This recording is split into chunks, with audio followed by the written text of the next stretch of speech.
রবীন্দ্রনাথ লিখেছিলেন, ধর্ম বলিতে রিলিজিয়ান নহে, সামাজিক কর্তব্যতন্ত্র, তাহার মধ্যে যথাযোগ্যভাবে রিলিজিয়ান পলিটিক্স সমস্তই আছে।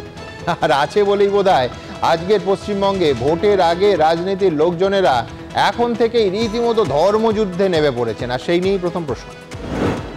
ভোটের আগে ধর্ম নিয়ে রাজনীতিতে নারদ। একদিকে রাম মন্দির বনাম বাবরি মসজিদ, অন্যদিকে গীতা পাঠের পর কোরআন পাঠের কর্মসূচি। শিক্ষা, স্বাস্থ্য, শিল্প নয়, ধর্মই হতে চলেছে ২৬-এর ভোটের মূল এজেন্ডা। দ্বিতীয় প্রশ্ন। বাবরি নিয়ে আবেগ তৈরি হয়েছে, ওয়াকফ নিয়েও ক্ষোভ রয়েছে। সাসপেন্ডেড হুমায়ুন কবিরের কার্যত পাশে দাঁড়ালেন ডেবরার তৃণমূল বিধায়ক প্রাক্তন আইপিএস আরেক হুমায়ুন কবির। সংখ্যালঘু আবেগকে কি আদৌ ইভিএমে টেনে আনতে পারবেন ভরতপুরের সাসপেন্ডেড বিধায়ক? তৃতীয় প্রশ্ন। হুমায়ুন কবিরের প্রস্তাবিত মসজিদের জন্য ৪৮ ঘন্টায় জমা পড়ল ২.৫ কোটি টাকা। বাবরি মসজিদ তৈরির প্রস্তাব মালদা আর বীরভূম থেকেও, বলছেন হুমায়ুন। ইতিমধ্যেই মুর্শিদাবাদেই দুটো রাম মন্দির তৈরির পরিকল্পনা হিন্দুত্ববাদীদের। জেলায় জেলায় মন্দির আর মসজিদ তৈরি হলেই সব সমস্যা মিটে যাবে।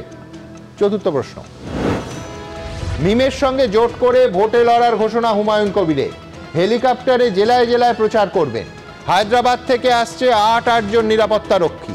তৃণমূলের সংখ্যালঘু ভোট ব্যাংকে ফাটল ধরলে রাজনৈতিক লাভ কাদের? পঞ্চম প্রশ্ন। বন্দে মাতরম নিয়ে আলোচনার সময় বঙ্কিমচন্দ্র চট্টোপাধ্যায়কে বঙ্কিমদা সম্বোধন প্রধানমন্ত্রীর। ফ্লোরে দাঁড়িয়ে এই আপত্তি সৌগত রায়। বঙ্কিমচন্দ্রের নামটাই ভুল বললেন কেন্দ্রীয় সংস্কৃতি মন্ত্রী। ভোট রাজনীতিতে ক্রমশ জড়িয়ে যাচ্ছেন বাংলার মনীষীরাও। এবিপি আনন্দ, এগিয়ে থাকে, এগিয়ে রাখে।